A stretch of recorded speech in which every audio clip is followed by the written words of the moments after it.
the haunch is a very important exercise in the development of shoulder mobility and hind end stability in the horse.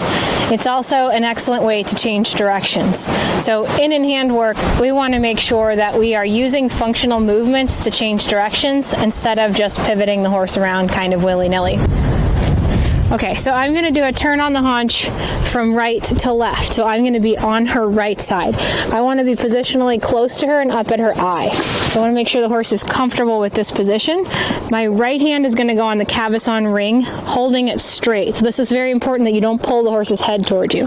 So you want the horse's head lined up right in the center of their chest. So that's very important. If you're too far away, it's really easy to swing the horse's neck back and forth. So get snuggled up nice and close.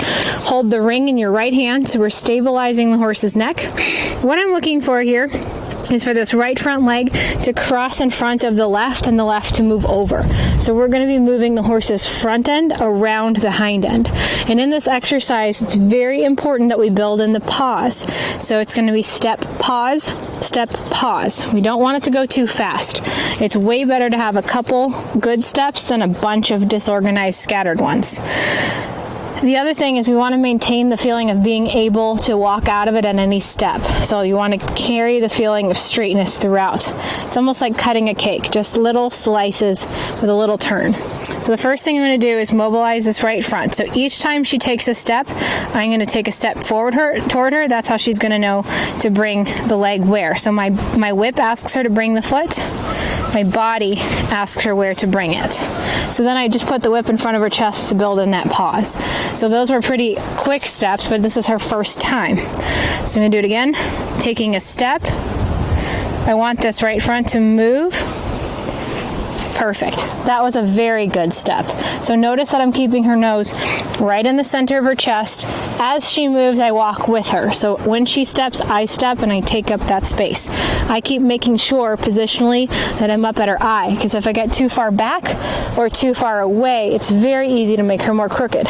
So think of this as your dancing partner and get up close.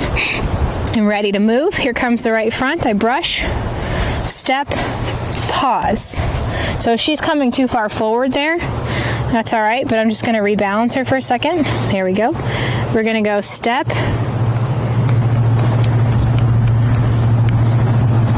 an I step with her,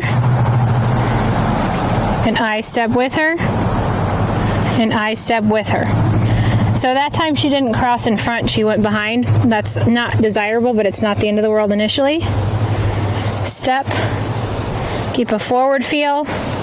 There we go. That's the feeling that I want. And there she reorganizes.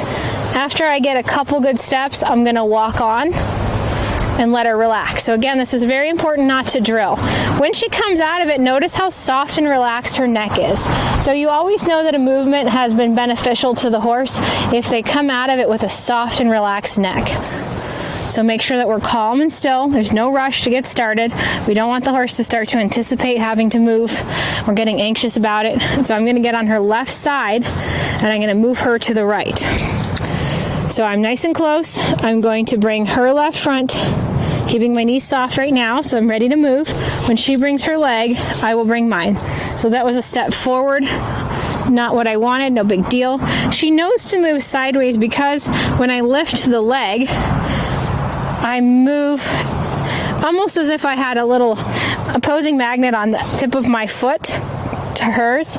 When I ask the leg to lift and she starts to initiate the movement, I'll show you here in a second, I'm going to move it in the direction of travel with my foot. So I'm going to move it over like so.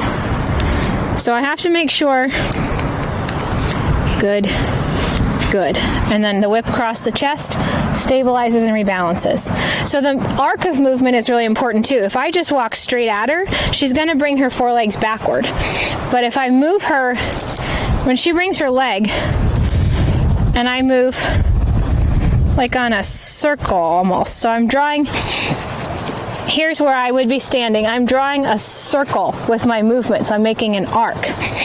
So when I make the step, I go a little forward and then a little over, a little forward, a little over, a little forward, little over, little forward, little over. That way she can bring her front end up, over, and down.